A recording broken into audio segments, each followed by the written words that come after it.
What's up, guys? Welcome back to the channel. So the title of this clip says, Trump's border czar Tom Homan vows administration to address immigration on day one. So this was a fascinating interview from CBS Face the Nation.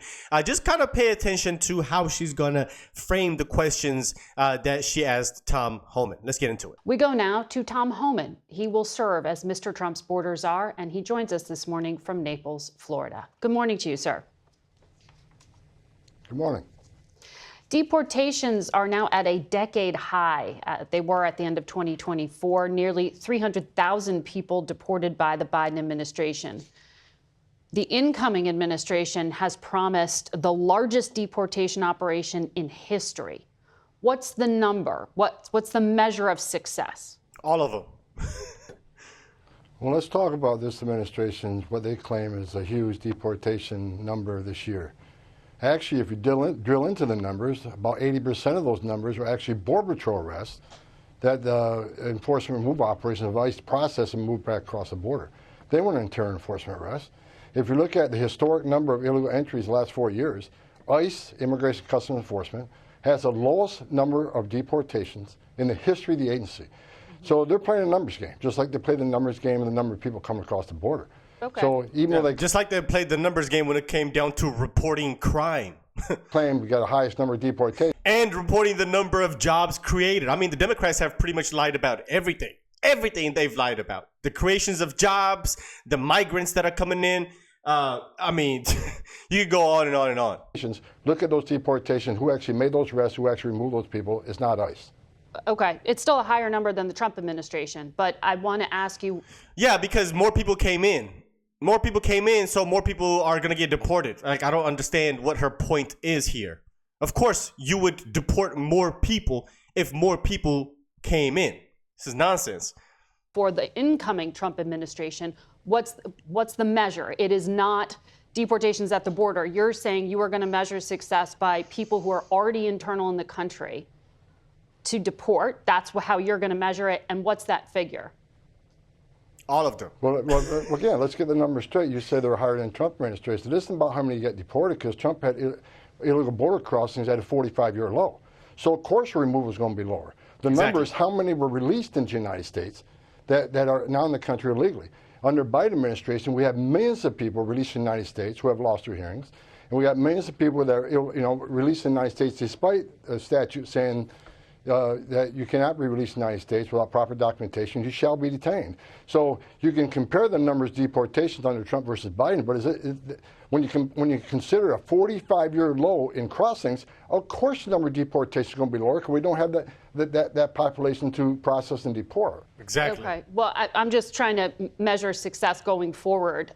For day one, can you help us understand what the plan is? A number of industries in this country hire undocumented workers because they are cheap labor.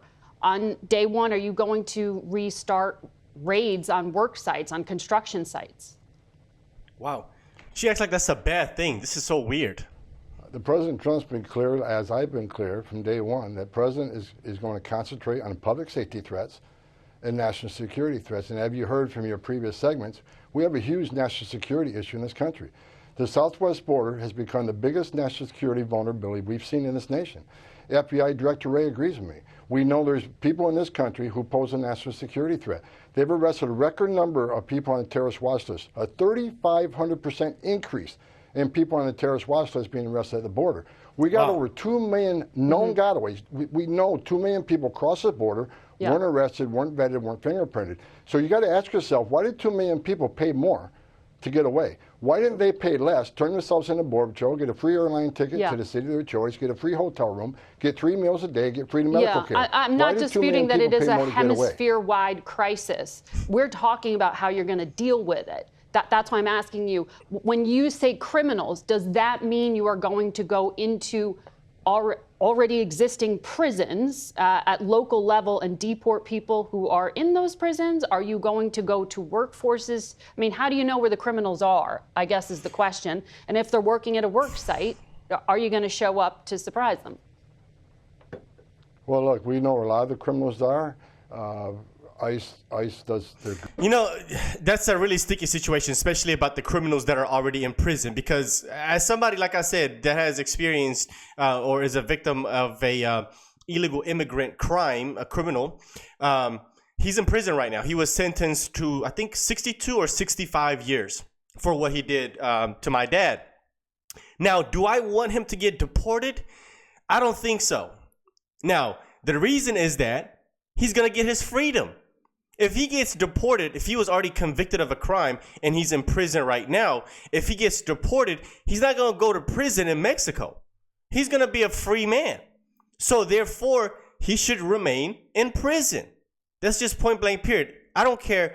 I mean, especially the most violent criminals. Now, if it was just some petty, minor incident or even just crossing the border, I don't think that should be punished with imprisonment. I don't even know if they do that, but they should just send those people back.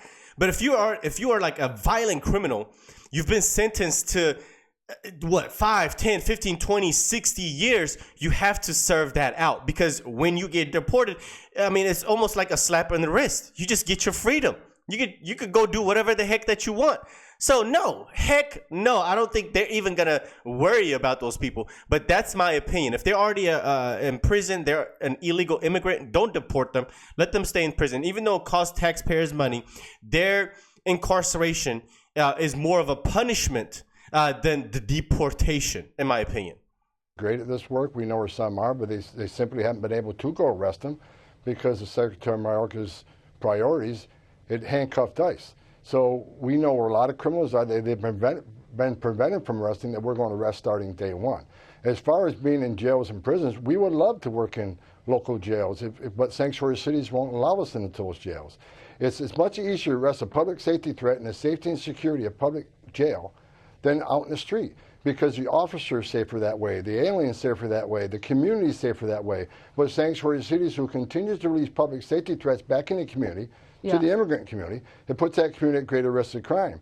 And here's what's going to happen when we go to the community and find that person, find that criminal alien, he's probably going to be with others will have to arrest. So it's not safe for the community, not safe for the officers, not safe for anybody. Let us arrest a bad guy in the jail cell where you chose to arrest somebody and put him in a jail cell because obviously he's a public safety threat. Exactly. Okay, what you just said in there, it sounded like you were talking about collateral arrests. So you're going to target people are criminals, but if they happen to be living in a house where there are other undocumented people, you're going to sweep them up too. That's what I think you were just saying there. I wonder how you're going to parse out some of those collateral arrests. For example, will dreamers be protected? Donald Trump has said he wants to work with Democrats to protect them and give them status. That takes a long time in Congress. What do you do in the meantime? How do you make sure they're not caught up in a dragnet? Look, every person ICE arrests, they do what we call a fugitive operations spreadsheet. They know exactly who they're going to arrest. They know exactly where they're probably likely to find them, and they have a lot of information on that arrest. Other people that are there that may be illegal, they'll handle by case basis. Okay. The concentration, I want to be clear, on some public safety threats. If more agents in the jails means less agents in the neighborhoods. That's why I'm pleading with sanctuary cities. Let us in the jail to arrest the bad guy. That way you're not forcing in the community.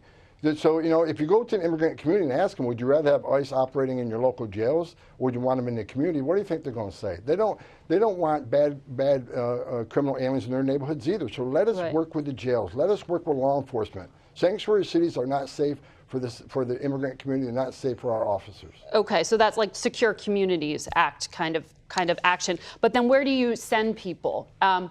Because some of these countries like Venezuela don't accept deportations right now. Mexico's president indicated her country might be willing to receive non-Mexican migrants who are deported. How does that work? Does the U.S. pay Mexico to then ship those people off somewhere else?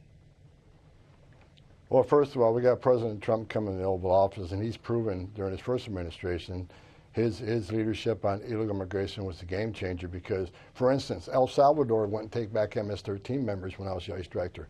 It took President Trump 48 hours to get El Salvador to take back their criminal aliens into their prisons. And Mexico didn't want to do the Remain in Mexico program, but President Trump was able to remain in Mexico, established in Mexico. He was able to get Mexico put military in the southern and northern border. President Trump's a strong president. This administration has not forced these countries to take them back. And we have what we call a third safe country. We already have countries talking about taking back people from other countries. If for instance, Venezuela don't want to take their people back, there's other ways we can do it. There's other countries be willing to accept them. We're hoping that President Trump will work with Venezuela and like he did with Mexico and El Salvador and get these countries taken back. If they don't, they're still going to be deported. They're just going to be deported to a different country. We're not going to be held up on removing public safety threats in this country. We got to put the safety of the American people first. We've had too many young women murdered and raped and burned alive by members of Venezuelan gangs. They need to be a priority under this administration. They're going to be a priority starting day one, and they will be deported. We will stay tuned. I love it. I freaking love it. And for those, this is so funny, right? Democrats don't understand. If their original country is not willing to take them back, why would you want them in your country? This doesn't make any sense. If Venezuela is saying no to their migrants, to their own citizens, to their own people, why would we accept them? It doesn't make any sense to me. Any sense. And this is the funny part about this reporter that we just watched, is that she will never frame the questions the way that she framed it to Tom Homan to Democrats. She's probably never asked Democrats, well, how are you going to take care of these illegal immigrants, right? Because she's asking Tom Homan how they're going to ship them back and how it's going to cost, what's the process, and who you're going to do that to, and blase, blase. But she's never asked Democrats, how are you going to take care of the migrants once they get here? Who's going to pay for it? Where are they going to live? Where are they going to work? How are they going to eat? She's never asked Democrats or any of these propagandists asked Democrats that type of questions when they were advocating for illegal immigrations into these countries. But anytime that a Republican wants to talk about how they want to do a mass deportation, it's always a gazillion questions. Oh, how are you going to do that? Who's going to pay for it? How's the operation going to go? Who are you going to target? Who cares? Who cares? Who cares? What is the measure of success? Any deportation is a successful deportation. It's a measure of success. If you sent one criminal back, that is success. Period. I don't understand these people. Send them all back and start over. I mean, it's really that simple. Send them all back and start over. Get back in line. If you want to come to this country, start over. Get in line, do your paperwork, come into the port of entry legally, and, get into this country if that's what is, for you, essentially. So anyway, this is fascinating to watch from these propagandists and watching them spin this narrative. Anyway, let me know what you think, guys. Hope you enjoyed this video. Hope you enjoyed the content. If you're brand new, of course, consider hitting subscribe and like the video down below. I'll see you on the next one. Peace.